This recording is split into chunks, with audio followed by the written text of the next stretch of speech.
Sue Murphy, good morning to you. How are you? Morning. How are you? What are we watching? Well, you're not watching TV. You're just watching sport, according to a couple of minutes ago. I'm not needed by you, Jar, anymore. Well, we just cancel this. Is it over? It certainly sounds like it. I mean, it is a pretty busy sports season. So, anyway, Kevin Can F Himself is on Amazon at the moment. It's coming out tomorrow. This is a really hard thing to explain because I think it's actually an original concept, what they've done with this. Like the first few minutes that I was watching it, I nearly turned off because the first 5 minutes, I can't deal with Married with Children, Kevin Can Wait, Everybody Loves Raymond. I just can't watch those shows. Find them really, really difficult to watch. They're awful, awful comedy. And that's how it's set up. So in the first couple of minutes, like when you see the sitting room, it looks like the Married with Children sitting room. It's got stairs at the back and the couch at the front and all that kind of stuff. And it's him, the husband, taking the piss out of the wife. And you're like, oh God, I thought we were over these comedies. What's this? And I honestly had to Google it to find out what was going on. And it switches between the two because as soon as the door closes, as soon as everyone leaves the room, they've stopped taking the piss out of the wife. The lights change, the camera angles change, it becomes really dark, and it's her world. You're experiencing her world of this kind of like misery and depression and trying to keep a house going that he has no interest in, trying to keep a marriage going that he has no interest in, and like just little things like trying to keep her coffee table in the sitting room that she's worked really hard to pay for. And it's a bit of a tough watch. And like I know some people have been saying that like the comedy scenes, because they're so overplayed, because you know, like the Kevin James character and stuff, that they can be a bit annoying, but they take it to another level. And like, how is she staying with this guy? She is so much better than this. And her character Alison is played by Annie Murphy, who you know from Schitt's Creek, and she's amazing at it. Completely different from her character Alexis in Schitt's Creek. She is the hard done by wife, and she just gets angrier and angrier over the course of the episode, to the point at the end where you actually think she's just going to kill him. And it's just very good. Now, I'm not going to say, I said on the notes that I'm really enjoying this, but I don't know if enjoying is the word. It's difficult to watch. You're experiencing it. Yeah. And like it's a good experience. It's a positive experience, yeah. Yeah. It is. Okay, it's just very interesting, really, really interesting thoughtful way to TV. approach it. But and so she's not an actress. This isn't that. No. It's just told in two different ways. Okay. But this is her. Yeah, it's a fictional. Like this is her life. But honestly, there are so many points in that first episode where you're like, why are you not leaving? Like, just leave. He is an awful person. So it kind of does turn that whole like 70s, 80s comedy on its head. It's very, very good. It's very interesting. Kevin Can F Himself. Kevin Can F Himself, yeah. There's 8 episodes and they're all up in Prime. We can say these words if we want to. Like it's it's blurred out in the actual title. Okay. So it's hard to know if Okay. F star K. Yeah. Yeah, it's good. It is very good. Feck himself. He can feck himself. He can fork himself. I mean, put whatever you want in there. Like for fork's sake. It's a play on the Kevin Can Wait, Kevin James thing. I don't know that. Which is very clever. What Kevin Can Wait? Go on. That's that awful comedy thing with Kevin James that just needs, like, I think it's gone now anyway. They killed off the wife at one stage and just got a younger model, and it's just dreadful comedy. Like, can you really, do that? Really bad. Well, they did it. He got rid of I can't remember what her name is, the actress, but she Kevin was involved James. with Scientology stuff. Mall Cops, Kevin James, you mean? Okay. Just like he was in the building one time. Was he? Oh, where was I that day? I would Kevin James would be on my Mount Rushmore. He was in the building and had like with one of those really expensive cars and the driver outside, and I was like, really? And they were like, kind of pretend security at one point. No, you don't need security in Ireland. Worth a lot of money. I just don't know how I can't understand the popularity. He's really popular. Takes one to know him when it comes to security. I mean, Paul Blart is top tier security guy. Stop. No. Mall Cop is underrated. No, Owen, I'm not getting Mall into Cop these is things. underrated. No, I'm not going to let you rise me. I will absolutely. And wasn't there Mall Cop 2? Paul Blart Returns, The Return of the King. Not sure if there was or not. Can't really remember. And that's but her the film he made it Adam Sandler. Mall Cop 2. Yeah, there you go. Oh my God. 2013. 2013, yeah. I haven't seen that one, but I saw the original and it is excellent. Kevin Can Wait, 48 episodes. It's a lot of money. That's a lot of money and a lot of people watching it, and it's terrible. He is terrible. Somebody needs to stop him. And Adam Sandler needs to stop encouraging him. So, no. Anyway, Adam Sandler. Yeah. The only significant, really bad decision that I made over the course of lockdown, which I regret. I know what you're going to say. Was watching that fucking movie at the start. Uncut Gems. Like, it was the worst thing I could possibly have done. Here, come on, Ger. No. That was the best movie of 2021 or 2020 with the exception of Parasite. No, it was the second best movie of a year when it was still. And at the start of lockdown, you do not need to inject into your life the chaos, mania, distraction, and pain and suffering from that film. Yeah, you do. I'm still on edge. I have not relaxed. I know. I've noticed since that. It was worse than Cristiano Ronaldo. That's not possible. Yeah, in terms of what it does to your senses as a spectator of the thing. No thanks. Oh man, I disagree. Uncut Gems, phenomenal film. Sorry, now that everything's opened up again and life is back to normal, perhaps good time to watch it now. No, summertime with the lights on outside and the windows open and the sun streaming in. That's the only way you can watch that. It's so noisy. It's just really loud. Like, the whole thing was just really loud. I don't know how he could even hear his own thoughts. Like, it's just, I hated it. Yeah, I really hated that's the whole point. You're in the head of Adam Sandler, you know. Who wants to be there? Okay. No one. Worth is on Netflix. What's this? Worth. It's a film, actually. It's coming out tomorrow on Netflix. And there's been a lot of talk around this because Michael Keaton plays Ken Feinberg, who was in charge of the compensation fund for victims for 9/11. It's based on a true story. And do you know what? There's a lot of this that they play up to the camera for the insert emotional moment here. There's a lot of that. But Michael Keaton is absolutely brilliant. And like, I would be looking at Oscars for this. So he plays the lawyer that kind of at the start thinks, okay, well, I have to calculate. Basically, in order to pay this compensation, he has to calculate a formula that works for how much a life is worth economically to the state. And he has to pay them out in such a way that it won't collapse the economy. And over the course of the film, begins to realize that, like, you can't put value on somebody's life. And it's very, because they kind of have 3 or 4 kind of main stories from the victims. One of them is Stanley Tucci's, and he's one of the people. He sets up a website called Fix the Fund because he knows the fund is not working for everyone, and Keaton needs to have a certain amount of people signed on for this to work. But the performances from Tucci and Keating in this they're really, really, really good. I think they do play up the kind of schmaltzy, kind of emotional side of it, and of course it's going to be. But in terms of performances, like, really, really good. I really like. I don't know if I like the film as much as the performances. I always feel like there's kind of Philip Seymour Hoffman kind of thing where he's just better than the film. And that's the way I felt about this one as well. Like, the film is grand, but the performances are excellent. Okay.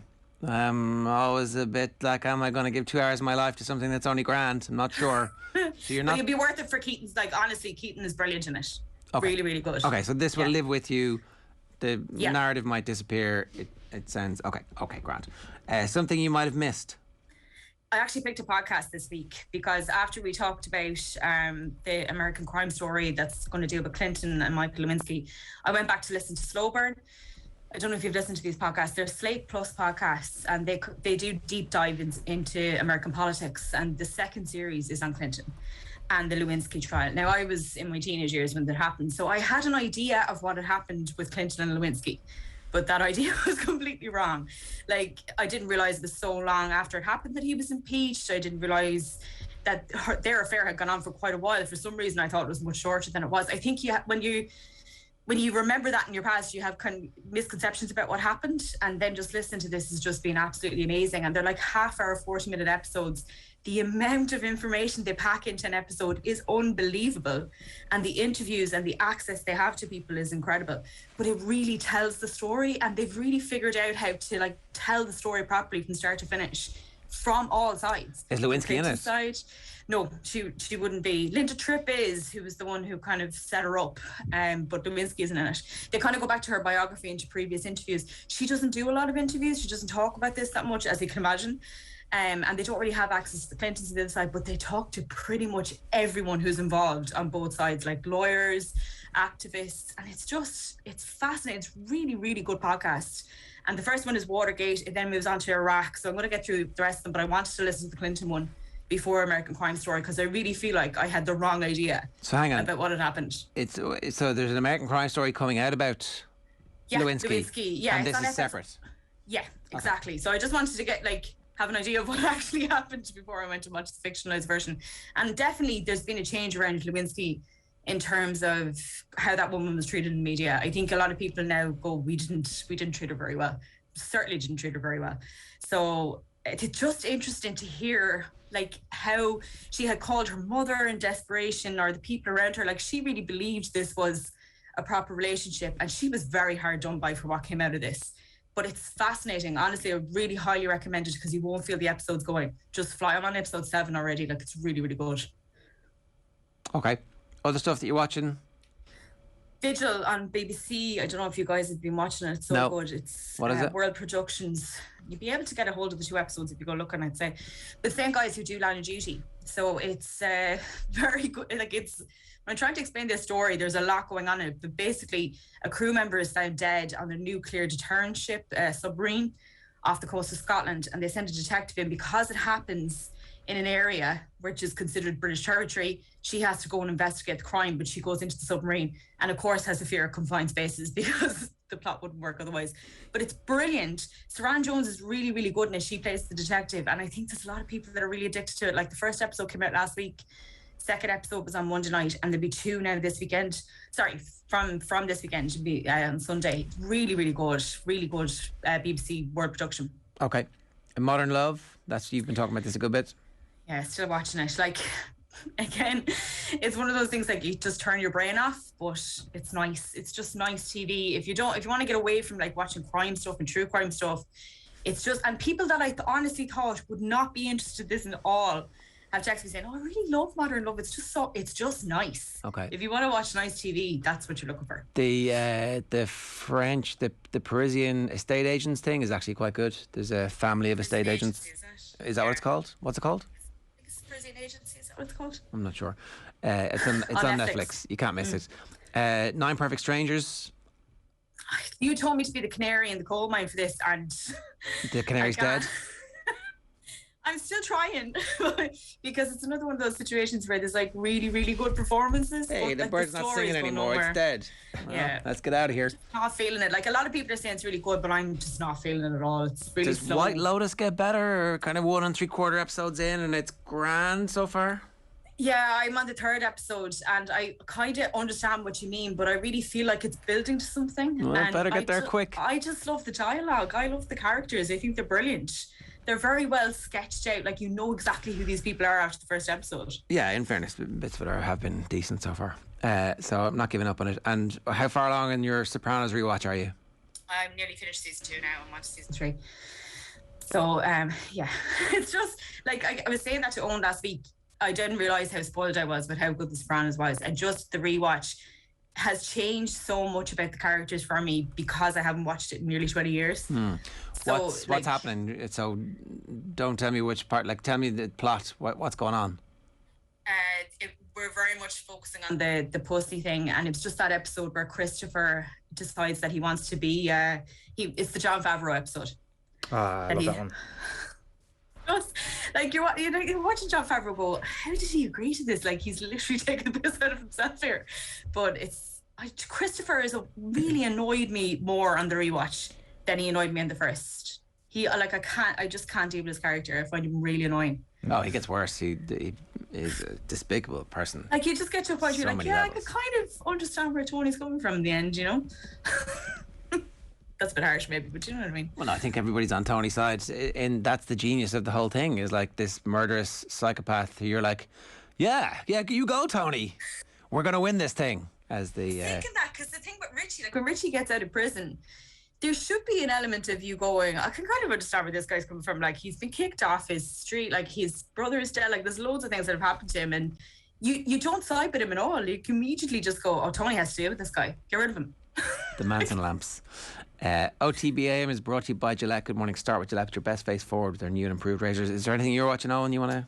Have you guys seen I Think You Should Leave on Netflix? We're just catching up on season 2 because it debuted around the time of the Euros and then came the Olympics. I genuinely think this is one of the funniest TV shows that has ever been made. Ever been made. If you like sketch comedy, then absolutely it's for you. But I always give a free pass to sketch comedy if every single sketch is mediocre, as in I would give it a free pass for a 50% hit rate because it is so absurd generally. But this hit rate, I would have it around 85%. Oh. It is absolutely insanely good. So this is the Americans where there's like a family story going on. There's brother and sister fighting at a petrol station.